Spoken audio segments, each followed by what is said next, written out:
Et si on parlait de sport? Une émission produite par Laurent Garnier avec le concours du comité départemental olympique et sportif de Haute-Garonne. Bonjour à toutes et à tous, très heureuse de vous accueillir pour cette 35e émission de Et si on parlait de sport? Avec Laurent Garnier, nous allons avoir le plaisir de vous parler de sport, mais surtout de donner la parole à ceux qui font le sport. Bonjour Laurent. Bonjour Pauline. Bonjour à Brigitte Linder et son équipe du comité départemental olympique et sportif de Haute-Garonne, Clara, Norbert et Nils, qui nous font confiance et nous accompagnent pour la réalisation de cette émission. Et pour cette 35e émission, nous accueillons Matteo Guerini, entraîneur national de gymnastique aérobique au Pôle France à Toulouse, Clara Lestruau et Robin Soares, gymnastes au Pôle France de Toulouse, Xavier Nassens, président de la Ligue de hockey sur gazon d'Occitanie, Sophie Raffi, présidente du Toulouse Université Club de hockey sur gazon, le TUC donc, vice-présidente aussi de la Fédération française de hockey sur gazon, qui est en charge du développement de la féminisation. Et notre Bernard National, qui est notre chroniqueur et membre du comité directeur de rugby de Haute-Garonne, ainsi que Pascal Glo, grand reporter au journal de l'équipe et auteur du livre 100 ans de jeu 1924 à 2024 que nous accueillerons à l'antenne par téléphone dans quelques instants. Bonjour à tous et bienvenue dans cette émission. Au sommaire, envoyez de la musique rythmée, ajoutez-y une goutte de gymnastique, une pincée de danse saupoudrée d'aérobic et vous obtiendrez une discipline sportive qui se pratique en groupe prénommée gymnastique aérobique. Cette forme de gymnastique met l'accent sur la coordination, la flexibilité, la force et l'endurance ainsi que de la souplesse, mêlant fitness et acrobatie. Avec nos championnes et leurs entraîneurs sur le plateau, nous vous proposerons de découvrir la gymnastique aérobique. En deuxième mi-temps, c'est un sport collectif d'extérieur spectaculaire, rapide, exigeant des compétences techniques telles que le contrôle de la balle, la passe précise, la rapidité et l'endurance. Il est très populaire dans de nombreuses régions du monde. Ce sport est également inclus au programme des Jeux Olympiques. Si nous ajoutons qu'il se joue à l'aide d'une crosse, vous aurez compris qu'avec nos invités, nous parlerons de hockey sur gazon. Oui, mais avant tout, avant le coup d'envoi de cette 35e émission, place à l'avant-match et aux principaux résultats sportifs de la semaine. Et si on parlait de sport avant match?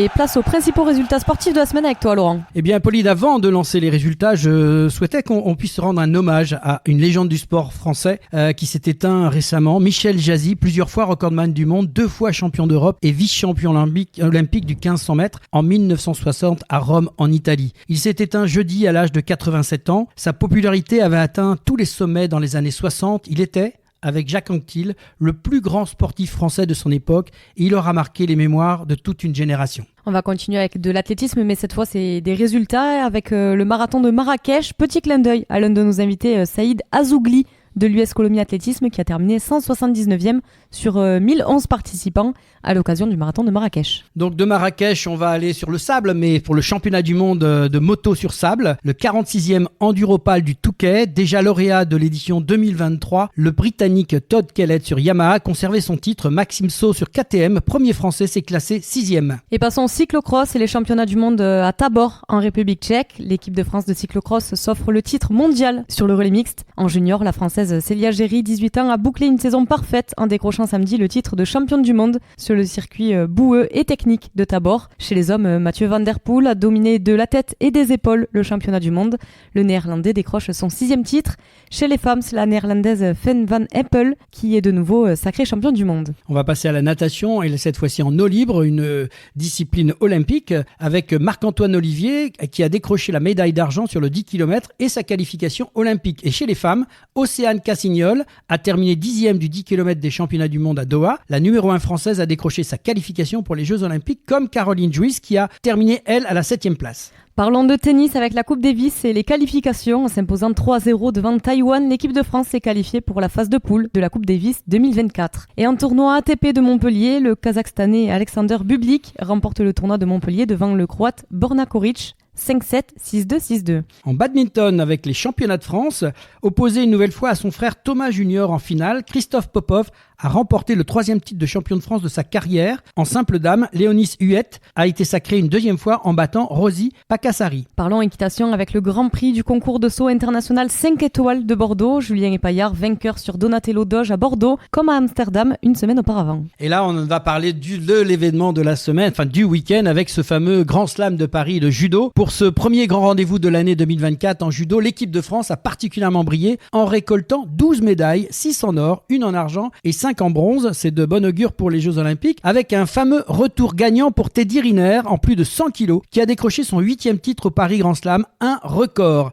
Roman Diko, en plus de 78 kilos, n'a mis que 40 secondes pour infliger un hippon à la Turque Kayra Özdemir en finale. La quadruple championne d'Europe et championne du monde en titre remporte son 2e titre après 2020. Une autre médaille d'or avec la fameuse Clarisse Agbegenou, qui est une maman depuis très peu de temps, qui est revenue à la compétition en moins de 63 kilos, ce qui est sacré pour la 7e fois à Paris. Elle égale le record de Lucie d'Écosse. Une autre médaille d'or, Chirine Boukli, qui est de la région, puisqu'elle est de Montpellier, région Occitanie, en moins de 48 kilos, championne d'Europe en titre. Elle a remporté la médaille d'or dans un combat complètement fou face à la japonaise Koga. Luca Mezze, le champion d'Europe en titre, a lui aussi battu le numéro 4 mondial Harim Lee en finale et donc obtient la médaille d'or. Faiza Motgar, moins de 57 kilos, a décroché le titre en dominant la Canadienne Krista Deguchi. Et on va citer quand même les médailles d'argent, Marie-Ève Gallier en moins de 70 kilos, et les médailles de bronze, Sarah Léonie Sissik, moins de 57 kilos, Margot Pinault, moins de 70 kilos, Maxime Gaël Gnapap Ambou, moins de 90 kilos, Madeleine Malonga, moins de 78 kilos, et Léa Fontaine, plus de 78 kilos. Bravo à l'équipe de France. Et passons aux Jeux Olympiques de la jeunesse qui se sont déroulés à Gangwon en Corée du Sud. La 4e édition de ces Jeux Olympiques de la jeunesse d'hiver s'est officiellement clôturée jeudi 1er février au stade olympique de Gangwon en Corée du Sud. La délégation française composée de 65 athlètes engagés dans 12 disciplines, que ce soit le biathlon, bobsleigh, combiné nordique, hockey sur glace, luge, patinage artistique, patinage de vitesse sur piste courte, saut à ski, ski acrobatique, ski alpin, ski de fond et snowboard, a remporté 18 médailles, dont 7 en or, 5 en argent et 6 en bronze, établissant un nouveau record de médailles remportées par un athlète toutes nations confondues. Il s'agit du biathlète Antonin Guy, et en hissant pour la première fois dans les annales des Jeux Olympiques de la jeunesse d'hiver la France au 4e rang des nations, des performances inédites. Et on va passer au snowboard cross avec la Coupe du Monde à Gudori, 2e victoire de la saison pour Chloé Tresputsch en snowboard cross. En ski cross, Coupe du Monde à Saint-Maurice en Suisse, le Français Yuri Duplessis Kergomar a signé son 3e podium de l'hiver en ski cross. On passe du ski cross au ski alpin avec la Coupe du Monde de slalom en Chamonix en France. Chez les garçons, Clément Noël a fini 3e du slalom de Chamonix, remporté par le Suisse Daniel Yule.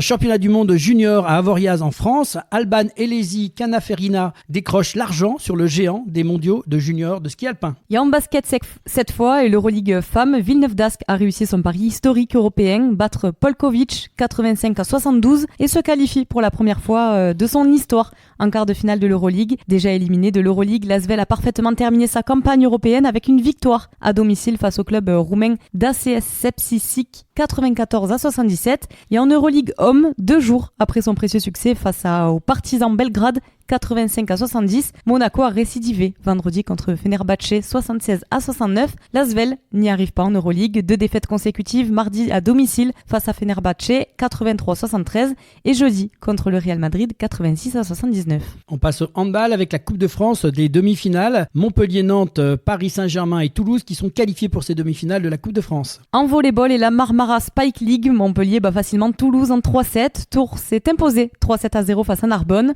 7 a enfin enlevé une victoire 3-7-1 importante face à Poitiers. Et en CEV Cup féminin, face aux Polonaises de Lodz, Béziers a chuté 3-7-1 en quart de finale aller de la Coupe de la CEV. Et en football féminin, la Ligue des Champions, Lyon a terminé la phase de groupe par un nul très décevant contre le Slavia Prague 2-2. Le Paris Saint-Germain a arraché sa place en quart de finale avec un nul décroché sur le fil face au Bayern de Munich 2-2. Les Parisiennes ont assuré la première place de leur groupe. Chelsea par contre corrige et élimine le Paris FC 4-0. On passe au football masculin avec la Ligue 1. Le Stade Rennais a enchaîné un 4e succès d'affilée face à Montpellier 2-1 et Toulouse se rassure en s'imposant face à Reims 3-2 dans un excellent match. Et terminons ces résultats de la semaine avec le rugby et cette première journée du tournoi de destination 2024. Les Bleus tombent d'entrée face à l'Irlande, défaite 17-38 devant les Irlandais qui décrochent un bonus offensif. L'Angleterre a souffert mais s'est finalement imposée contre l'Italie 27-24. Menée 27-0 par l'Écosse à Cardiff après 44 minutes de jeu, le Pays de Galles a bien cru pouvoir retourner la situation avant de finalement s'incliner 27-26. Et en top 14, les Clermontois ont infligé un nouveau coup d'arrêt au Castré 20-23. Montpellier est venu revenu à bout de Pau 22-17. Perpignan a réalisé un exploit samedi en remportant son match face au Racing 92 26-5, le leader du top 14 avec un bonus offensif. Et Toulouse s'est imposé 46-26 face à l'Aviron bayonnais. Merci Pauline pour ces résultats. Pour cette nouvelle chronique spéciale Jeux Olympiques Paris 2024, nous avons le plaisir d'accueillir à l'antenne Pascal Glo, grand reporter au journal L'Équipe et auteur du livre 100 ans de Jeux 1924 à 2024. Et si on parlait de sport, la chronique des Jeux Olympiques Paris 2024.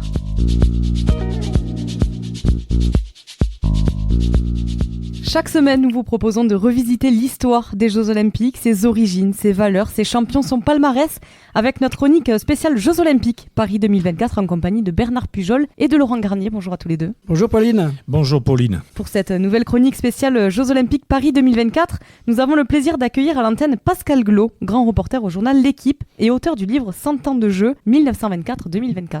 Bonjour Pascal. Bonjour Pauline, bonjour à tous. Bonjour à tous. Merci d'avoir accepté notre invitation pour nous parler de ce livre, donc 100 ans de Jeux 1924 à 2024. Un livre très illustré de plus de 400 pages, riche en informations, en témoignages, en anecdotes. Un véritable recueil pour revivre les 24 éditions des Jeux Olympiques. Alors Pascal, la première question qui me vient, c'est comment t'es venu à l'idée de réaliser un tel livre sur les Jeux Olympiques ? Écoutez, l'équipe avait fait des livres patrimoniaux, des grands livres d'histoire du sport au milieu des années 90, à l'occasion notamment des 50 ans de l'équipe, et puis également à l'occasion des Jeux d'Athènes. Il y avait eu un livre d'Athènes à Athènes qui évoquait l'histoire olympique. Et ensuite, pendant quelques années, on avait arrêté de faire de beaux et grands livres de cette nature. Et l'an dernier, nous avons repris le lien avec l'histoire des unes de l'équipe. Et cette année, forcément, l'arrivée des Jeux à Paris, 100 ans après les Jeux déjà à Paris en 1924, nous a semblé tout naturel de revoir à travers nos archives, textes et photos, toute l'histoire de ces éditions. Écoute, c'est un sacré boulot, le livre est très très beau. Nous, il nous a séduit et on s'en sert vraiment parce que je trouve que vous avez fait un super job. Alors justement, combien de temps il faut pour concevoir, sectionner des articles, harmoniser l'ensemble ? Il a fallu, en tout, le livre a pris 10 mois de travail, sachant, pour mon plus grand bonheur quand même, que nos archives sont toutes numérisées. Ça remontait bien sûr à 1924, l'équipe n'existait pas alors, c'était l'auto, l'ancêtre de l'équipe, et nous avons également numérisé toutes les éditions de l'auto. Donc il a fallu se plonger dans toutes les éditions, mais la difficulté en fait venait du fait que, par exemple, en 1924, le rugby a commencé, l'épreuve de rugby a commencé au mois de mai, l'ouverture des Jeux a eu lieu en juillet. Il n'y avait pas l'unité de lieu et de temps qu'il y a aujourd'hui avec la quinzaine incontournable. Là, il est facile de retrouver les événements. Donc là, c'était la première difficulté. Une autre difficulté, c'était en 1932, par exemple, avec les décalages horaires et bien sûr les difficultés de communication, les moyens de communication. Jacques Godet, qui était le seul journaliste français de presse française représenté à Los Angeles, envoyait des dépêches, alors par télégramme très succinct. Donc le lendemain de l'épreuve, compte tenu du décalage horaire toujours, on avait quelques éléments, quelques infos, d'autres par des dépêches d'agence, mais Jacques Godet envoyait par des biais plus physiques, donc par bateau, par avion, je ne sais plus, ces grands papiers qui arrivaient 10 jours après. Donc au 10e jour des Jeux, on avait également le compte-rendu de la première journée. Donc en fait, ça s'est étalé sur un mois dans l'équipe. Voilà le genre de petite anomalie et curiosité de ces recherches. Et puis l'une des nouveautés de ce livre par rapport au précédent, c'est qu'on a à la fois donc des articles d'époque, bien sûr, des comptes rendus, des portraits, des magazines, mais également des sujets historiques qui ont été faits 10 ans, 20 ans, 40 ans, 50 ans après, avec le recul de l'histoire. L'équipe a fait beaucoup de papiers de ce genre ces 20 dernières années, donc ça nous a permis également de nous replonger dans les archives avec un équilibre davantage et des sujets consacrés aux sportifs qui n'étaient pas très représentés à la fois aux Jeux Olympiques et encore moins dans nos colonnes il y a une centaine d'années. Et justement, comment avez-vous choisi les moments emblématiques des Jeux Olympiques à inclure dans votre livre et quels critères a guidé votre sélection ? Alors Pauline, la première chose, en fait, moi je je tenais avant tout à ce qu'il y ait tous les champions olympiques français depuis 1924, qu'ils soient tous présents. Donc pour la partie française, c'est-à-dire que pour chaque édition, il y a une partie internationale avec les stars. Donc les champions qui ont été le plus souvent, qui ont été le plus médaillés, les héros de chaque édition au niveau mondial. Et au niveau français, j'ai tenu à ce qu'il y ait, en 1924, les photos, on n'a pas les photos de tout le monde, mais très rapidement, dans chaque édition, il y a une photo et un article sur l'ensemble des champions olympiques français. Donc c'était vraiment ce qui me tenait le plus à cœur.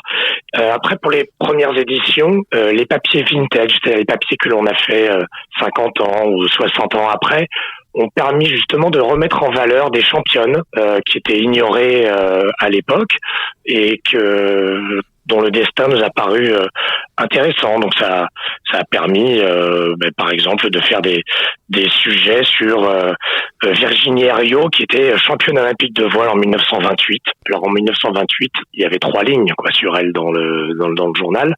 Eh bien, 70 ans après, on a fait une double page dans l'équipe qui a été consacrée, ou même 80 ans après.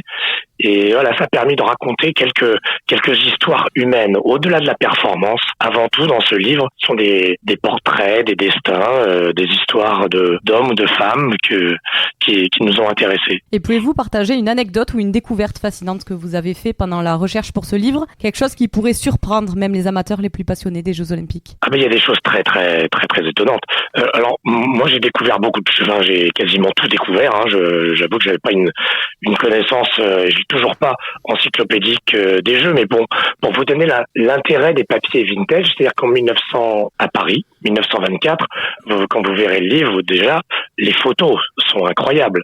Des photos, alors bien sûr en noir et blanc, mais quand vous voyez Johnny Weissmuller, qui était le champion olympique de natation du 100 mètres, et qui allait devenir, mais ça on ne le savait pas encore, qui allait devenir une star de cinéma, le Tarzan du XXe siècle. C'est tout l'intérêt de ces papiers historiques, c'est que voilà, on vous raconte à la fois comment ce champion est devenu une star de cinéma, et vous le verrez en photo, il est en peignoir, avec des sabots, parce que à l'époque, pour aller à la piscine, il fallait chausser des sabots, et donc il fait une photo, on le voit en train de prendre des photos. Et il y a d'autres photos toujours de 1924. La star de ces jeux, c'était un Finlandais, un athlète qui courait le 1500 mètres, mais aussi le cross. Et le cross-country, à l'époque, ça se passait vraiment dans la campagne. Donc on le voit en photo un peu perdu au milieu de nulle part, au milieu des herbes hautes. Donc ça fait partie des trouvailles grâce à nos archives. Puis il y a d'autres histoires. Vous verrez, il y a l'histoire d'une championne qui par la suite a été déclarée morte à la suite d'un crash d'avion et qui a été sauvée. Enfin, vous lirez les mystères de cette histoire. Là, il y a plein d'histoires de ce genre. Pour reparler du cinéma, moi j'avais vu dans les années 80 les chariots de feu, dont on se souvient de la musique. C'est tiré d'une histoire réelle qui a eu lieu pendant les Jeux Olympiques de 1924. Donc il y a vraiment des allers-retours entre 24 et des années plus contemporaines. Pascal, des sabots à la campagne est ta passion et on y resterait des heures à t'écouter, bien entendu. Une question, quelles éditions historiques des JO t'ont particulièrement marqué et à quel titre? Alors, il y en a une qui m'a marqué à titre personnel, qui est quand même bien sûr bien plus récente, heureusement. C'est 2008. 2008 à Pékin, j'étais aux Jeux Olympiques pour le compte de l'équipe et j'ai assisté. Je couvrais notamment la natation et je suivais depuis plus d'1 an les nageurs et en particulier les sprinteurs. Et parmi eux, il y avait Alain Bernard que j'avais rencontré en 2007 au retour des championnats du monde où il avait échoué aux portes de la finale. Il était un peu dépité. Il se remettait en cause. Il était plus si jeune que ça. Il était à 1 an de ces Jeux Olympiques. Et en 1 an, j'ai vu ce jeune homme dans le doute à Antibes, à l'entraînement au petit matin. Et je l'ai suivi pendant 1 an. Et puis, en 2008, je l'ai vu d'abord battre des records du monde, arriver en favori, ce qui n'est jamais facile aux Jeux Olympiques, et décrocher la médaille d'or sur la discipline reine, qui est le 100 mètres. Et donc ça reste vraiment parce que forcément, même s'il n'y a pas de proximité beaucoup avec les champions, en natation, à l'époque, c'était encore c'était encore possible. Donc on assistait aux entraînements, il n'y avait pas un chat, il y avait un entraîneur, il y avait un groupe de nageurs et le journaliste qui était là, curieux et incroyablement étonné de voir l'ingratitude de l'entraînement. Donc le voir chanter la Marseillaise, souriant, remerciant son entraîneur, ça m'a beaucoup ému à l'époque.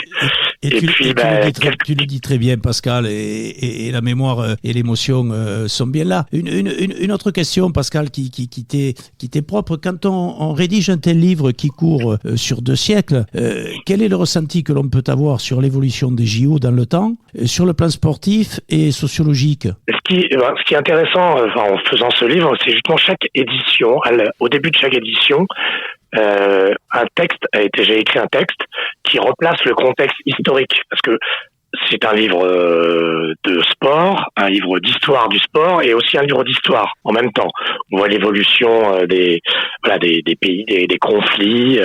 Donc c'est cette évolution-là qui est intéressante. Des fois, les jeux prennent le pas sur l'histoire. Ils se voulaient apolitiques. En fait, ce n'est que politique. Donc c'était vraiment très intéressant.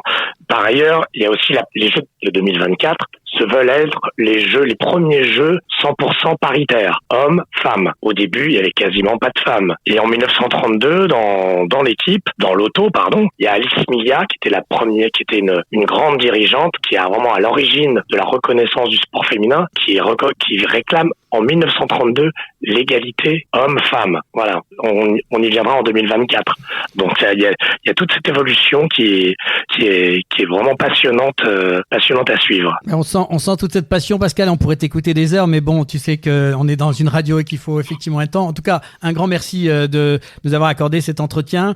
On manquera pas, nous, de faire rebondir sur ce livre que nous, on a trouvé excellent. Merci donc pour cette interview, et aussi on soulignera à toute l'équipe du journal que l'on salue. Tu pourras féliciter ce très beau livre sur les 100 ans de Jeux de 1924 à 2024. Un livre pour tous ceux qui veulent découvrir ou redécouvrir l'une des plus belles histoires mondiales du sport. Pour en savoir plus, l'équipe 100 ans de Jeux 1924 à 2024 aux éditions Solar, et vous pouvez aussi le trouver à travers le site internet de l'équipe. Pascal, merci pour ton entretien et ta gentillesse de nous avoir accordé ces quelques mots. Merci à tous, merci pour votre accueil, à bientôt. À très bientôt, Pascal, merci. Au revoir. Au revoir. Au revoir, Pascal. Et la semaine prochaine, retrouvez notre chronique spéciale Jeux Olympiques Paris 2024, première partie, 100 ans de Jeux Olympiques de 1964 à 1992. Et maintenant, place à la première mi-temps de cette émission. Et si on parlait de sport avec nos invités, Matteo Guerini, entraîneur de gymnastique aérobique au Pôle France à Toulouse, Clara Lestruyo et Robin Soares, gymnaste au Pôle France de Toulouse. Et si on parlait de sport, première mi-temps.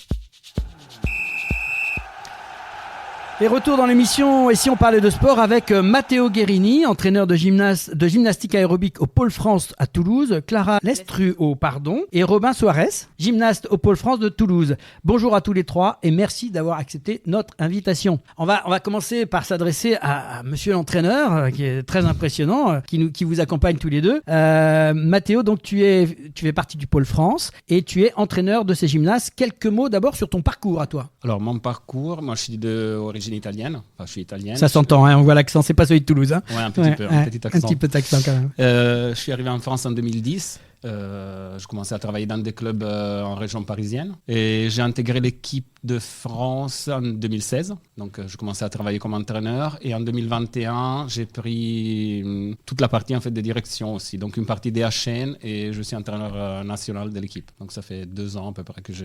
Et tu avais une formation particulière en venant d'Italie? Tu étais déjà... Alors, j'étais gymnaste de gymnastique artistique masculin. D'accord. Jusqu'à début 2000. Et après, j'ai découvert l'aérobic et j'ai commencé moi en tant qu'athlète et j'ai entraîné en parallèle. D'accord. Alors Clara, bonjour. Bonjour. Toi tu es toulousaine, est-ce que tu peux nous parler de ton parcours personnel et sportif? Oui bien sûr, j'ai commencé la gym aérobique un peu par hasard parce que j'ai trouvé un club pas loin de chez moi. J'ai commencé au début du collège, donc j'avais à peu près 10 ans et en fait j'ai tout de suite adoré, ça a été le coup de cœur. Et du coup, j'ai continué pendant plein d'années. Et là, maintenant, ça fait 6 ans que je suis en équipe de France. Et du coup, je continue à faire ça avec mes études en parallèle. Maintenant, j'ai 20 ans. Et voilà. Et Robin, toi, bonjour. Alors, tu es originaire de Chambéry. Est-ce que toi aussi, tu peux nous dire quelques mots sur ton parcours? Oui, pas de problème. De base, je suis originaire de Chambéry. J'ai commencé la gymnastique aérobique à l'âge de 10 ans par une amie à ma mère sa fille en faisait. Et du coup, j'ai découvert et j'ai tout de suite aimé plus que la gym artistique, gamme, parce que c'est différent. Ça mélange plus de technique et d'artistique que la gym basique. Et du coup, j'ai continué et c'est ma 3e année en équipe de France et je suis au lycée en parallèle. Eh ben écoute, merci en tout cas à tous les deux d'être venus ici. Justement, tu viens de parler de gymnastique, on va dire artistique. Je m'adresse donc à Mathéo. On connaît plus facilement la gymnastique dite traditionnelle qu'on pratique à l'école depuis plusieurs années. Elle regroupe diverses formes aujourd'hui. Cette gymnastique de différentes disciplines sportives. Il y a la gymnastique donc artistique. Tu as la gymnastique rythmique, la trampoline, la gymnastique acrobatique, le tumbling et finalement la gymnastique aérobique. Est-ce que tu peux déjà nous éclairer pour nous présenter les particularités de cette gymnastique aérobique par rapport aux autres? Ok, la gymnastique aérobique, en fait, c'est une des nouvelles discipline en fait de la fédération. On a eu les premières championnats du monde en 1996, donc c'est une discipline tout récente. Jeune. Ouais. On a l'origine en fait vient de la gymnastique aérobique de fitness, donc tout ce qui est le fitness de base, donc l'aérobique, on n'allait même pas de base, etc. Et dès qu'on est rentré dans la fédération de gymnastique, en fait, il y a eu une grosse évolution avec l'apport en fait de toute la partie technique de la gymnastique. Donc on retrouve des figures qu'on peut retrouver dans la gymnastique rythmique. On peut retrouver aussi des figures de la gymnastique artistique, masculine ou féminine. Et après, on a des éléments en nous particuliers. Donc, il y a beaucoup d'expressions de force explosive, de vitesse et de pliométrie. Il y a quelque chose de très important, d'après ce que j'ai découvert, c'est la musique, finalement, oui. qui joue beaucoup dans votre pratique. Oui, en fait, on doit montrer en fait, une capacité assez haute en fait, avec tous les courseurs que j'ai dit. Donc, une souplesse extrême, une amplitude du geste, grosse coordination. Et tout ça, en fait, masqué du côté artistique. Donc, il faut arriver à faire oublier à la jury qu'on est en train de faire une performance sportive et arriver à donner de l'émotion grâce à la synchronisation, l'utilisation de la musique. On retrouve un peu des choses qui se font dans le patinage artistique aussi, cette grâce, ces regards aussi. On a le même, surtout avec la gymnastique rythmique, pour exemple, on a un côté artistique, donc on a une note artistique, une note d'exé et une note technique, et qu'on retrouve dans les sports artistiques comme la GR ou le patinage, comme vous dites. Et donc en fait, c'est vraiment une discipline qui est arrivée sur le tard. J'ai envie de dire, ça me faisait penser au twirling bâton, à des choses comme ça, qui sont des gestes que l'on retrouve. Moi, j'ai regardé quelques vidéos avant de cette interview et je me suis dit c'est explosif quoi. On voit qu'il y a un rythme tout le temps. Ça, c'est en permanence en mouvement quoi. Oui, c'est ça qui m'a tout de suite passionné. C'est cette recherche déjà d'amplitude de geste, de vitesse et après aussi si on va sur le côté technique, toute la partie de préparation physique, ça doit être bien calibré et tout est calculé. Non, c'est cet équilibre que On parle de routine. J'ai lu ça. C'est quoi une routine? Une routine, c'est un mouvement complet. Donc quand le gymnaste il monte sur le praticable, il y a une bip et tout le mouvement qu'il y a derrière, on l'appelle la routine. Donc c'est une routine complète, donc c'est la routine qu'ils font en compétition. Et on est jugé sur cette routine en fait. Oui. C'est le principe de ça. Ouais. Ça dure combien de temps à peu près? 1 minute 20, plus ou moins 100 secondes pour les solos, et 1 minute 25, plus ou moins 100 secondes pour les catégories composées, duo, trio, groupe. Alors, pour les spécialistes, ça fait appel à quoi comme cardiaque? C'est quelque chose, c'est de la résistance, c'est de l'endurance. Qu'est-ce qu'il faut avoir pour être un bon gymnaste? C'est un peu paragonné les derniers tests qu'on a fait. Là, on doit refaire des tests avec le nouveau code qui vient de sortir. Mais les derniers tests qu'on avait fait, en fait, l'effort qu'on demande, c'est un peu comme les 800 mètres. Donc, c'est du lactique pur. L'intensité, elle est maximale sur le cardio. Donc, voilà, c'est ça qu'il faut... Travail de préparation musculaire, comment vous préparez vos athlètes? En fait, on a une planning annuelle avec des macro-cycles d'entraînement, surtout sur le cardio. On développe la VMA pour après passer à la PMA et après on fait des cycles aussi de lactique pour après rentrer dans le spécifique. Alors ça nous amène au sport et ça nous amène aussi au superbe résultat que vous avez fait récemment au championnat, alors à la Coupe du Monde d'abord au Portugal. Faut m'arrêter si je me trompe, c'était en mars dernier, et sur le championnat d'Europe junior et senior en Turquie. De bons résultats, donc là je m'adresse à tous les trois. Le championnat du monde, c'est ça, aux Coupes du Monde? Vous avez fait une bonne performance, c'est toi je crois, hein, Clara? Oui, c'est ça. En fait, on avait plusieurs étapes de Coupe du Monde dans l'année, et donc il y en avait 3. auxquelles on a participé et on cumule le résultat de ces 3 compétitions pour au final remporter ou pas la Coupe du Monde. Et donc cette année, on l'a remportée en trio et en groupe. Donc tu étais dans l'équipe de France qui a remporté cette épreuve-là. Bravo. C'est ça. On est donc très fiers d'avoir un responsable ici. Et donc il y a eu aussi les championnats d'Europe en junior et en senior. C'est toi qui as participé tous les deux, non? Comment ça s'est passé? Oui, on a participé tous les deux au championnat d'Europe cette année. Donc toi, tu es champion d'Europe? Non, on est 3e au championnat d'Europe en groupe. En groupe, c'est-à-dire un groupe, c'est quoi? C'est un groupe constitué de 5 personnes. Et donc pareil, 5 personnes. Donc il y avait plusieurs compétitions, de l'individuel, du groupe, il y avait quoi? Comment ça se passe?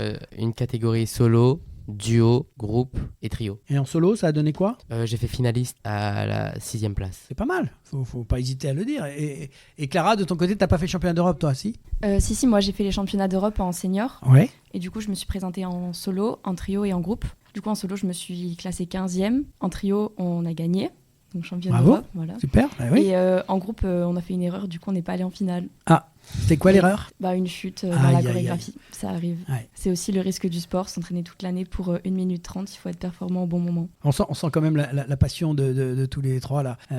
Vraiment, c'était. Moi, j'ai regardé. J'encourage les gens à aller voir un peu votre travail parce que c'est super beau à voir en tout cas. Et quels sont les grands rendez-vous 2024 en ce qui concerne la gymnastique aérobique? Alors pour le 2024, on repart encore sur les étapes du Coupe du Monde. On aura une étape en Portugal dans un mois. On sera au Japon en fin mai. Et après, on a les championnats du monde en septembre. Championnat du monde junior pour Robin et senior pour Clara.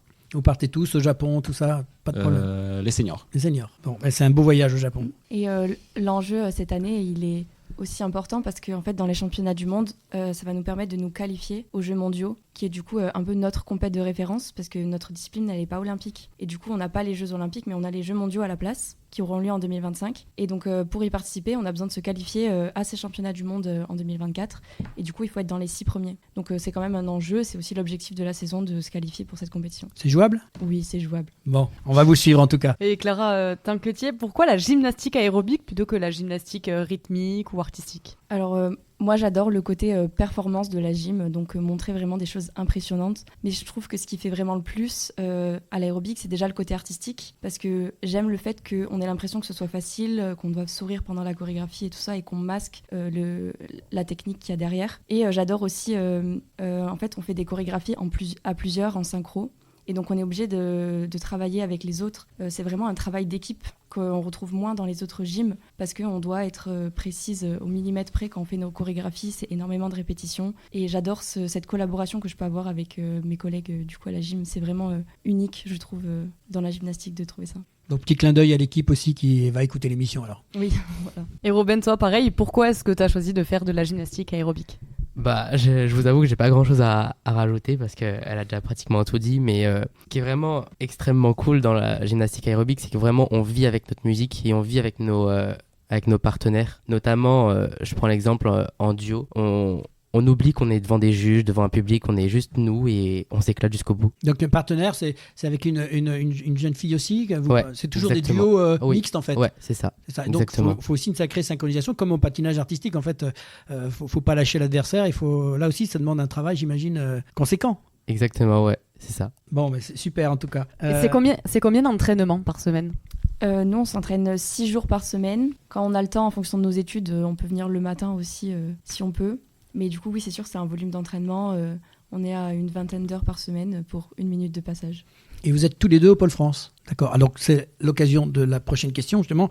Comment on y rentre à ce Pôle France, Mathéo? Comment on arrive à rejoindre et comment on arrive à rentrer dans ces équipes de France, finalement? On suit les jeunes à partir de à peu près 9-10 ans. Donc, on fait Là, on a divisé la France en 4. Donc, on a 4 zones où on va faire des tests de détection. Et on les suit aussi sur les compétitions régionales et on fait un suivi aussi pour la préparation physique, etc. Et après, si les jeunes ils sont intéressants pour nous, on va proposer à le jeune d'intégrer le Pôle France. On cherche de le faire quand ils sont dans la première année junior parce que ils viennent de toute la France. Donc c'est quel âge? C'est l'année des 15 ans. L'année des 15 ans, d'accord. Et vu que, comme Robin, pour exemple, il y en a beaucoup. Il y a Robin qui vient de Chambéry, il y a Mathieu qui vient de Saint-Malo. On a vraiment toute la France. Il faut prévoir qu'ils rentrent à la maison à peu près 1 fois par mois. Donc, trop jeune, pour moi, C'était l'intérêt de ma question, elle était là, c'est expliquer aux parents qu'effectivement, il ne faut pas être trop jeune non plus pour intégrer ces équipes. Après, il y a des cas et on peut analyser généraliser tous les cas, mais en général, on préfère le faire entrer à partir de 15 ans. D'accord. Alors,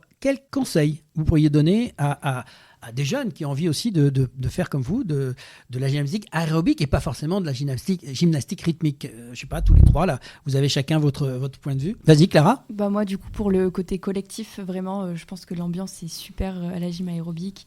En plus, c'est des musiques super dynamiques.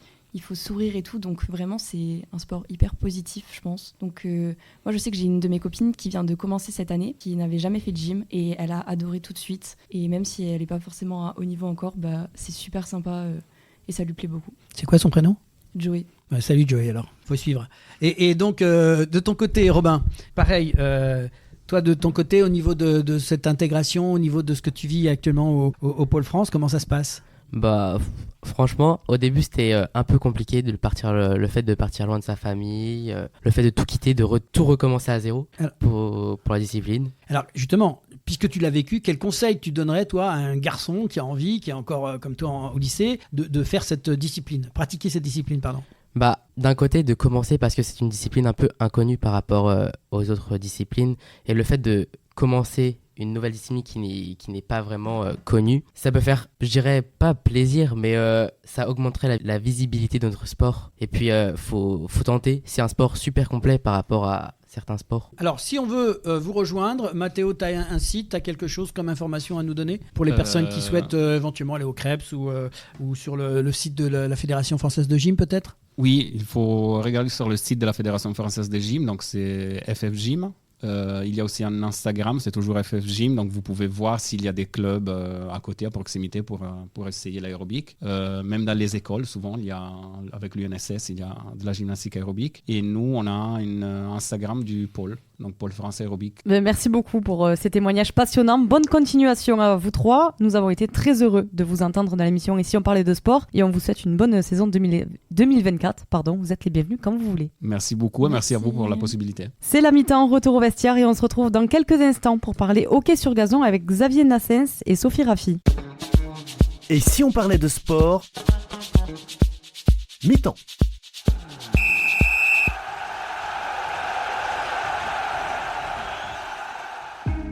Passionné de sport, vous souhaitez participer à son développement sur le territoire de la Haute-Garonne? Alors ne cherchez plus. Le comité départemental olympique et sportif de la Haute-Garonne est là pour vous. Notre passion commune, l'excellence sportive et l'olympisme. Le CDOS 31 accompagne les comités départementaux et les clubs dans leur développement. Par des formations adaptées aux bénévoles et salariés pour développer leurs compétences, par l'organisation de multiples manifestations sportives dans lesquelles vous pouvez être intégré, à travers la mise à disposition de volontaires en service civique. Alors contactez le comité départemental olympique et sportif de la Haute-Garonne dès maintenant par mail contact@cdos31.org ou au 05 62 24 19 02. Ensemble, faisons briller la Haute-Garonne à travers le sport. Et si on parlait de sport, deuxième mi-temps. Et retour dans l'émission Et si on parlait de sport avec nos invités Xavier Nassens, président de la Ligue de hockey sur gazon d'Occitanie, Sophie Raffi, présidente du Toulouse Université Club de hockey sur gazon, le TUC, vice-présidente en charge du développement féminisation au sein de la Fédération française de hockey sur gazon. Bonjour à tous les deux et merci d'avoir accepté notre invitation. Bonjour Laurent. Bonjour à tous et merci. Alors, merci Xavier. Nous avons donc on va d'abord parler au président de la Ligue. Est-ce que tu peux nous parler un petit peu en quelques mots de ta carrière sportive ou de dirigeant, parce qu'on arrive ici sur ce territoire de toulousain. J'ai lu que tu nous venais d'une autre région. Oui, tout à fait. Donc en fait, j'ai découvert le hockey. En fait, je suis originaire du nord de la France, de Lille, où là notre sport est plus répandu en fait dans cette partie-là de la France. Et donc suite à un déménagement en fait en 2015 en fait dans l'Occitanie, j'ai rejoint la Ligue progressivement en fait au niveau du hockey, mais de par mes enfants, et de fil en aiguille en fait on intègre la Ligue, et de fonction de secrétaire en fait je suis devenu fonction de dirigeant, donc de président en fait, mais voilà, tout en ayant une équipe de bénévoles en fait, et c'est vraiment le côté passionnant en fait du sport qui fait venir de ces fonctions là. Un peu joueur quand même. Donc ouais, je joue un peu aussi, mais plus sur le tard en fait, donc en catégorie senior. Mais voilà, donc là c'est avec une bonne bande de copains en fait, et voilà, c'est la pratique qui se fait, mais sur le tard. Bon, merci Xavier. On a aussi la chance d'accueillir Sophie, qui intervient à deux titres, le club de Toulouse et la Fédération française. Sophie, comment on entre dans le monde du hockey sur gazon? Du rugby aussi, j'y suis un peu rentrée. Mais Voilà. pas, Non, là, pas je mon parlais de fils, hockey sur mais- gazon. J'ai compris, Sophie, c'est une petite balle ronde. Excuse-moi, c'est pas. Il n'y a pas de problème. On est dans une terre de rugby, mais on essaye C'est que ça. Toulouse aussi est une terre de hockey, mais c'est un peu plus difficile pour y arriver. En fait, suite à un déplacement professionnel avec mon mari en Angleterre, nous sommes partis 5 ans avec les enfants. Et donc, mes 2 enfants ont joué au hockey sur gazon. Et quand nous sommes revenus sur Toulouse, ma fille m'a dit « Je veux continuer à jouer au hockey à Toulouse ». Ok, donc où joue-t-on au hockey sur gazon à Toulouse? Le seul club à l'époque et encore aujourd'hui sur Toulouse, c'est le TUC hockey sur gazon. Donc de fil en aiguille, je suis passée de maman à la buvette à être dans le bureau et puis du bureau à être présidente du TUC hockey sur gazon et même actuellement je suis présidente aussi du TUC Omnisport, du TUC Sport Santé, du TUC Vacances et Formation et par le biais du hockey, je suis vice-présidente de la Fédération française de hockey sur gazon en charge donc du développement et de la féminisation et je suis aussi vice-présidente de la Maison du sport au féminin. Donc si on veut parler du féminin, il y a une soirée ce soir à ce titre-là. Donc voilà, je suis bien engagée là-dessus et même membre de la commission mixité du CNOSF. Là, t'as pas le temps de jouer alors. Pas vraiment. Donc en fait, en préparant le sujet, j'ai lu que le hockey sur gazon était le hockey en fait était le plus ancien jeu de balle et de crosse connu. Il existe une fresque tombale qui date de 4000 ans avant Jésus-Christ qui révèle que ce sport était déjà pratiqué à cette époque. Parlez-nous du hockey sur gazon aujourd'hui, de ces différentes pratiques, Xavier ou Sophie, comme l'un comme l'autre. Oui, donc en fait, il y a plusieurs pratiques de hockey. Il y a une pratique sur gazon, donc en extérieur, et donc qui se déroule en 2 parties en fait. Donc on va dire grosso modo de septembre à novembre, et après il y a la deuxième partie qui reprend de mars à juin, et entre-temps en fait, donc de décembre à février, il y a le sport en fait qui se pratique en salle pour, on va dire, la période hivernale, quoi. C'est pas les mêmes styles de jeu quand même. Non, donc déjà pas le même revêtement puisque c'est l'extérieur, mais c'est pareil, la crosse est différente et la balle aussi. On est plus en extérieur, on joue sur une surface qui dit mouillée, donc le terrain doit être arrosé avec une balle en fait. Donc la balle au hockey sur gazon, c'est une taille d'une balle de tennis mais dure comme une balle de golf. Donc la balle est alvéolée en extérieur, contrairement à la salle où c'est une balle lisse, et en salle ça se joue aussi, donc c'est sur une surface terrain de hand mais avec des poutres sur le côté. Donc le nombre de joueurs et le type de jeu est dit totalement différent, quoi. Beaucoup plus technique et rapide, explosif en salle qu'en gazon où là on est à 11 et il y a plus de physique aussi à devoir courir avec la balle, quoi. Il y a différentes adaptations, donc par contre il y a donc en salle, au gazon, mais il y a d'autres styles de pratiques adaptés à cette discipline ou pas? Oui, Sophie. il y a le sport adapté qui est pratiqué même dans les équipes de la région aussi, dans les clubs de la région, on le pratique aussi avec des patients ou des jeunes atteints d'autisme et de maladies psychiques. Il y a du hockey sur fauteuil qui existe, mais qu'on ne le pratique pas nous dans la région parce que c'est compliqué, parce qu'il faut avoir une salle, il faut avoir des fauteuils aussi adaptés. Mais voilà, c'est des choses qui sont en train d'essayer d'être développées au niveau national parce que il y a une possibilité d'adapter notre activité comme beaucoup d'autres à tous les individus, qu'on soit valide ou non. Merci pour toutes ces informations. Est-ce que vous pouvez nous faire un point sur l'actualité sportive de la discipline, peut-être les derniers résultats de nos Françaises, nos Français au niveau national et international? La grosse nouveauté, je dirais, c'est la participation de nos 2 collectifs hommes et femmes au JO de Paris 2024. Pour les hommes, ça fait quelques années, dans les années 50, qu'ils y ont participé pour la dernière fois. Mais pour les femmes, ça sera la première fois. Donc il fallait qu'elles soient classées au rang mondial du 25e rang mondial. Et actuellement, elles sont 20e.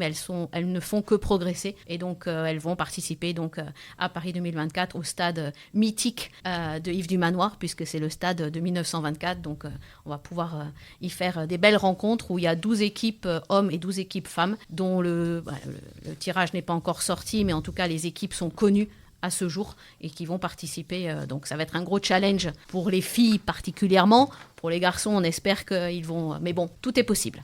Il y a un petit espoir quand même. Tout est possible, voilà. On se mouille pas. Non. Et justement, quels sont les développements envisagés pour le hockey sur gazon dans la région et sur le plan national? Alors, donc sur la région, en fait, sur le développement, donc on a encore en fait un gros développement à devoir faire sur la région, comme le sport est encore méconnu et il mérite d'être connu et d'être visible. Donc on passe par le développement en fait d'une part scolaire, donc avec des interventions en fait de par les comités départementaux, il y a des agents de développement en fait qui interviennent donc dans les écoles pour faire des interventions, pour dispenser la pratique de ce sport, notamment aux professeurs d'EPS, qu'ils puissent continuer. Donc ça, c'est un premier volet. On a aussi des développements qui se font. Il y a des dispositifs qui sont aussi mis à disposition donc par l'ANS et par la fédération qui peuvent être un terrain de proximité. Pour terrain de proximité, ce sont des terrains qui peuvent se monter et se démonter, mais pour montrer toujours cet aspect visible en fait de la pratique du sport. Donc pour donner aussi envie aux gens de pouvoir y participer. Et donc et après on essaye aussi avec différents axes, notamment la féminisation, pour développer cette partie-là en fait qui est aussi très importante côté fédéral et on essaie de s'y attacher aussi régionalement, quoi. Alors, juste rappeler quand même, parce qu'on parle de hockey sur gazon, mais pour clarifier le débat, on est bien d'accord qu'on court avec une crosse à la main, on est bien d'accord, vous m'arrêtez, et on pousse, on dirige, je ne sais pas comment on appelle, une balle, et il y a 2 buts de chaque côté. Donc, je voudrais juste qu'on clarifie ce point-là. Alors, tout à fait. Donc, en fait, c'est comme on disait, la surface, mon gazon typique, c'est on joue à 11 contre 11, donc quand c'est un grand terrain, avec 2 buts de chaque côté, un gardien qui est équipé, et donc voilà. Donc, le principe, c'est marquer des buts. Le principe, c'est bien de marquer des buts avec cette balle, mais en effet, on court bien avec un stick, une crosse, en fait, et une balle, quoi. Un match dure combien de temps ou alors, je me suis trompé tout à l'heure, c'est pas des mi-temps. Je vois que Sophie me fait les gros yeux. Donc comment c'est géré? On a des cartons, le temps officiel, donc c'est carton et c'est 4 fois 15 minutes. 4 fois 15 minutes. Donc ça veut dire que c'est quand même intensif, quoi. Au niveau du cardiaque, ça court beaucoup, quoi. Ça court beaucoup. Donc voilà, donc sur un jeu à 11, donc on a des remplaçants bien évidemment qu'on peut faire rentrer, mais oui, globalement en fait ça reste physique, oui. Donc je rajouterai que 2 choses. Il y a par rapport à la spécificité du sport, par rapport au foot, il n'y a pas de hors-jeu et le nombre de remplaçants est infini. Donc du coup, c'est pour ça que ça met une certaine rapidité au match. On parlait de développement, mais le développement au niveau national, je crois qu'il y a un sujet sur lequel tu voulais qu'on revienne plus particulièrement. Notamment la féminisation, puisque je suis en charge de ce projet-là. Et pour rappeler plusieurs choses, notamment le plan de féminisation qui a été plébiscité et par la Fédération européenne de hockey, où nous avons été marqués comme un plan qui va être repris par différentes fédérations. Et aussi au niveau de l'Agence nationale du sport, ce plan de féminisation a reçu un trophée par rapport à ce projet-là, qui est le seul qui soit aussi bien détaillé. Et maintenant qu'il va falloir qu'on mette en place actuellement on est 29% de féminines au niveau national et au niveau international, c'est à peu près 50% de femmes qui jouent au hockey. Et on est le 3e sport le plus pratiqué au monde. Donc même nous, au niveau français, on est en deçà de ce qu'on devrait être. Et le problème, c'est les infrastructures, c'est la formation des entraîneurs, c'est tout ce travail-là que nous sommes en train de mettre en place au sein de la fédération. C'est préparer l'héritage de Paris 2024 dans la mesure où nos 2 collectifs sont engagés. On espère que l'année prochaine et les années d'après, on va pouvoir développer notre sport avec toutes les actions que nous sommes en train de mettre en place au sein de la fédération et au sein de nos régions, avec des clubs qui vont s'ouvrir, tel qu'il va y avoir un club à Clermont-Ferrand qui n'existait pas. Donc voilà, il faut qu'on aille sur tous les territoires pour qu'après nos déplacements ne soient pas toujours entre Toulouse et Lille ou entre Toulouse et Paris, parce qu'il y a à peu près la moitié des licenciés qui sont, même 3/4 des licenciés qui sont entre Paris et Lille, et le reste de la France correspond à peu près à un tiers des licenciés. Alors la question, c'est comment attirer les femmes au hockey sur gazon, c'est ça que tu es en train de me dire? Alors pour attirer les femmes au hockey sur gazon, on a plusieurs options, et notamment au niveau du printemps. Depuis maintenant 3 ans de ça, nous organisons au sein de la fédération et avec les clubs, avec les ligues, avec les comités départementaux, le printemps du hockey féminin. Donc cette année, nous allons en plus changer notre logo, notre modèle, pour pouvoir essayer de l'actualiser et pour qu'il soit un peu plus attractif, pour que, par exemple, il y a des actions telles que amène ta copine, amène ta maman, amène ta cousine, peu importe, voilà, et que chacune des filles, ou des garçons d'ailleurs, puisse amener une femme, une jeune ou une moins jeunes à pratiquer ce sport, parce qu'il y a des équipes loisirs qui se sont montées aussi ces dernières années aussi et qui fonctionnent très très bien, où et c'est pas uniquement que la compétition, mais certains viennent et jouent au hockey parce qu'ils sont papa, maman au bord du terrain, et qui viennent qu'on leur propose au sein des clubs de pratiquer plutôt que d'attendre sur le bord du terrain, et ça c'est aussi une option qui fonctionne assez bien dans notre sport. Alors qu'est-ce qui peut attirer un garçon ou une fille à jouer au hockey sur gazon? C'est un peu ça la question qu'il faut se poser. Aujourd'hui, on en est là, donc on va faire un plan de féminisation, c'est bien, mais il y a aussi des garçons qu'il faut aller chercher. Qu'est-ce qui peut les attirer? Donnez-moi des arguments pour aller les chercher. Déjà, faut de la visibilité en fait dans chaque sport, faut que ça se voit. Donc on va là sur la région Haute-Garonne, Haute-Garonne et Occitanie en fait, on a 2 terrains. Il y a le terrain à Toulouse qui a vu le le jour, là, en fait, le grand terrain. On a un deuxième terrain, mais qui est un demi-terrain sur l'île Jourdain, donc dans le Gers. Donc déjà, cette visibilité doit être là. Donc c'est pour ça qu'on a un peu encore du mal, parce que on manque de ça. Donc c'est vraiment après le développement qui doit faire foi. C'est lors des forums associatifs dans les rentrées scolaires, en fait, se montrer, donc que les clubs participent à ces forums-là pour montrer ce qu'est notre sport, les interventions scolaires pour y arriver, quoi. Et après, c'est ramener les enfants et les faire essayer, quoi, en fait, là-dessus. Maintenant, quels conseils on pourrait donner à des parents ou à des jeunes qui veulent pratiquer? Quels conseils on peut leur donner? Déjà, venez nous rejoindre dans nos clubs, parce que ça, on est toujours ouvert à n'importe quel moment de l'année. On n'a pas, de limitation pour l'instant en nombre de licenciés, donc on peut encore en accueillir un certain nombre dans nos clubs. Ça, c'est une première chose.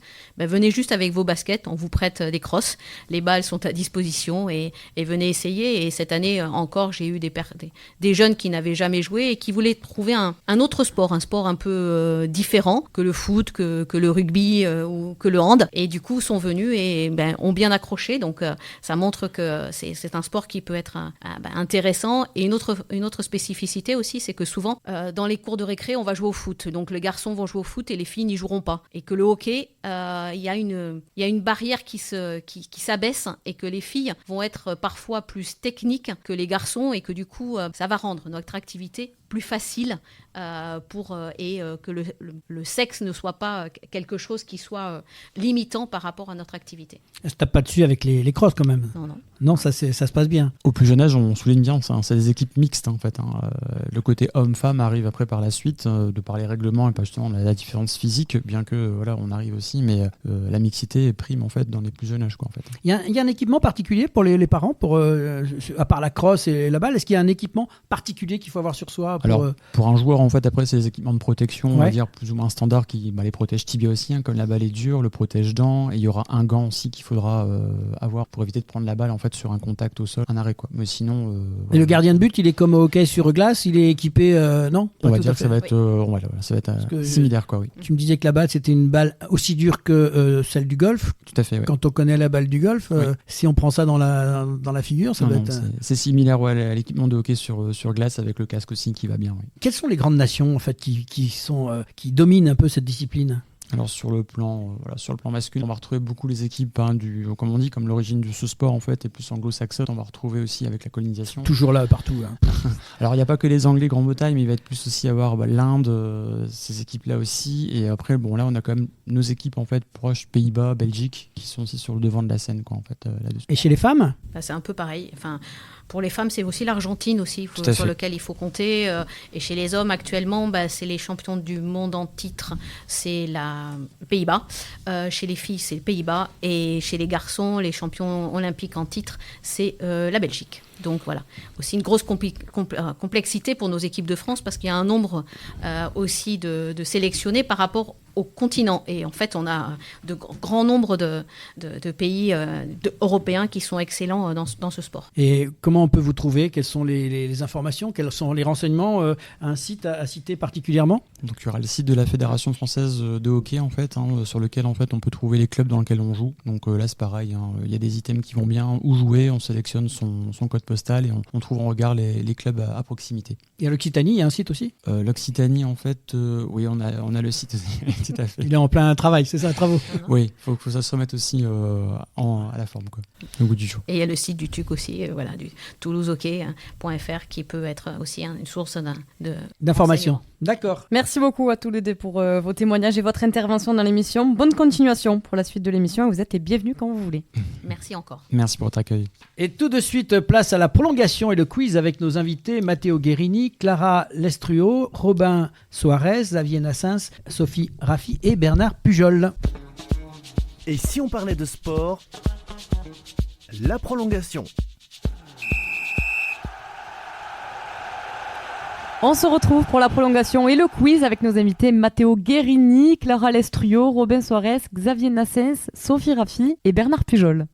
Alors bonsoir à tous, donc ce quiz, je le répète, c'est un combat sportif entre deux sports. On a en face de nous la gymnastique aérobique qui répondra à des questions bien sûr sur le hockey sur gazon et inversement le hockey sur gazon qui répondra à des questions gymnastique aérobique. Donc on reste fair play, on est dans le sport, on est là pour jouer. Donc je rappelle le principe, je pose une question, je vous donne 3 réponses possibles et vous me répondez en vous concertant, mais pas 2 questions à la fois, pas 2 réponses à la fois, on est bien d'accord. Et là on marque les points. Donc on va commencer par des questions aérobiques, donc on va commencer par les gens du hockey sur gazon qui répondent à cette première question. Les autres, vous ne dites rien. Alors, première question. Combien de gymnastes composent généralement une équipe de gymnastique aérobique en compétition? Je dis bien généralement. 2, 4 ou 6? Donc 6.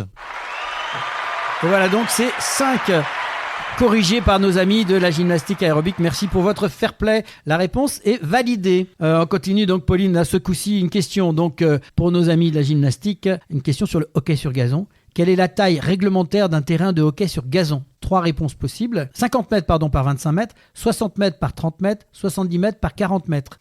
Voilà, 2. Eh oui, 60 mètres par 30 mètres. Je me tourne vers nos amis du hockey sur gazon, vous validez? Comme c'est en yards, on ne sait jamais, c'est 100 x 50. Donc, Nous restons en France, vous êtes du hockey sur gazon français, vous voulez développer le hockey sur gazon français, ne venez pas nous mettre des yards dans l'affaire. Donc c'est 60 mètres par 30 mètres. Pour moi, la dimension du grand terrain, c'est 91 mètres 40 sur 55 mètres. En tout cas, la réponse a été donnée de 2, c'est celle que j'avais inscrite, donc on va la valider pour nos amis, parce qu'eux ont répondu à cette question et c'est la bonne réponse. Et puis les joueurs de hockey sont aussi fair play en fait. Voilà, donc on est bon partout. La prochaine fois, ce que je vais faire, je vous enverrai les réponses et voilà les questions et vous me répondrez comme ça, on y va. On revient sur la gymnastique aérobique, donc avec quels éléments sont évalués lors d'une compétition de gymnastique aérobique? Alors j'espère que là vous allez être d'accord. Il y a 3 réponses possibles. Flexibilité, force et agilité. B, originalité, expression artistique et synchronisation. 3, vitesse, endurance et coordination. Donc 2. Bonne réponse. Vous validez? Originalité, expression artistique, synchronisation. En fait, voilà. Il y a le côté artistique qui est noté sur ça. Ouais. Eh bien, c'est bon. Donc, on a une bonne réponse. On revient sur le hockey sur gazon. Alors, quelle est la sanction pour un coup de pied intentionnel dans le hockey sur gazon? Quelle est la sanction pour un coup de pied intentionnel dans le hockey sur gazon? Carton jaune, carton rouge, coup franc indirect. Bon, on dit la 3. Coup franc indirect. Allez, vas-y. Non, c'est un carton jaune qui est donné à ce moment-là. ça dépend où ça Oui, mais- se situe. Il y a le côté intentionnel. Sur le corps, Voilà. coup de pied, sur le corps ou sur la balle? Un coup de pied intentionnel, c'est ça la question, elle est simple, c'est un coup de pied intentionnel. Donc là, la règle, c'est un carton jaune. On passe à notre 3e question pour la gymnastique aérobique. Quelle est la durée standard d'une routine individuelle de gymnastique aérobique en compétition? Alors, 1, 2 minutes ou 3 minutes? C'est en général, c'est une moyenne. 1 minute 20, on va mettre. C'était donc 1 minute, c'est 1 minute 20 exactement, c'est ça? On passe à la question, en quelle année? Alors, question 3, donc on est à combien le score, Madame le juge? 3. On les écrase. 3. Oula. Allez, on essaye de se refaire, mais il y a la question Jeux Olympiques à la fin. En quelle année le hockey sur gazon a-t-il été inclus pour la première fois aux Jeux Olympiques? Premièrement en 1900, en 1924, en 1972.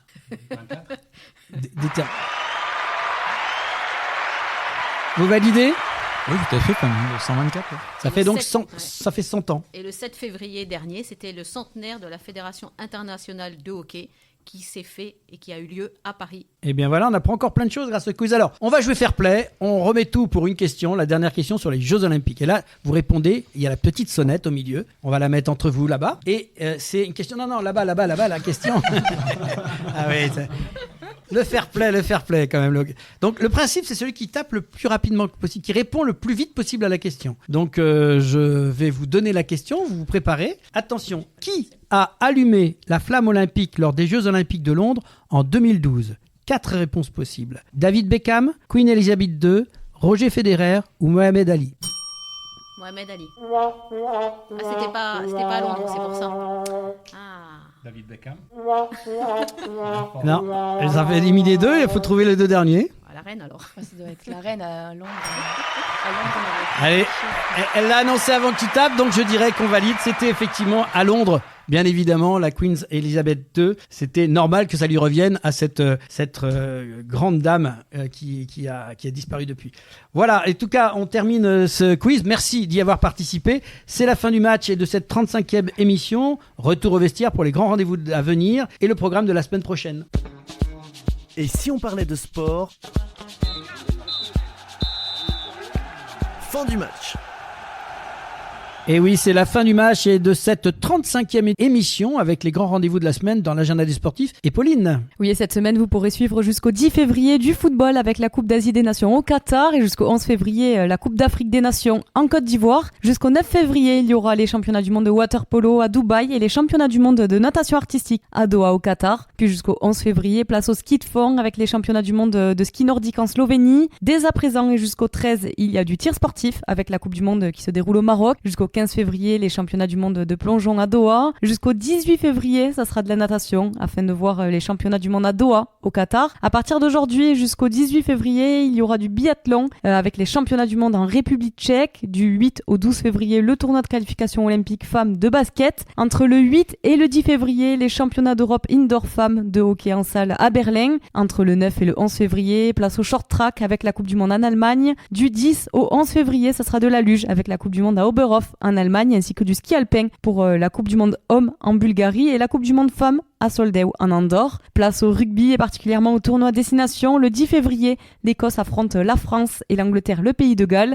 Dimanche 11 février, l'Irlande reçoit l'Italie. Du 12 au 18 février, les championnats d'Europe de lutte gréco-romaine et de lutte libre à Bucarest en Roumanie. Puis du 12 au 20 février, les championnats d'Europe d'haltérophilie à Sofia en Bulgarie. Terminons cet agenda par du football avec la Ligue 1 pour le compte de la 21e journée. Le 11 février, Toulouse reçoit Nantes et Montpellier accueille Lyon. En Ligue des Champions, le 14 février, le PSG affronte le Real Sociedad pour les 8e de finale. Et en Ligue Europa, le 15 février, Toulouse sera à Benfica pour le match aller des 16e de finale. Marseille au Shakhtar Donetsk et Lens reçoit Fribourg. Oui, Pauline, et donc le programme de cette semaine prochaine, c'est du rugby à 13. Nous vous en parlerons.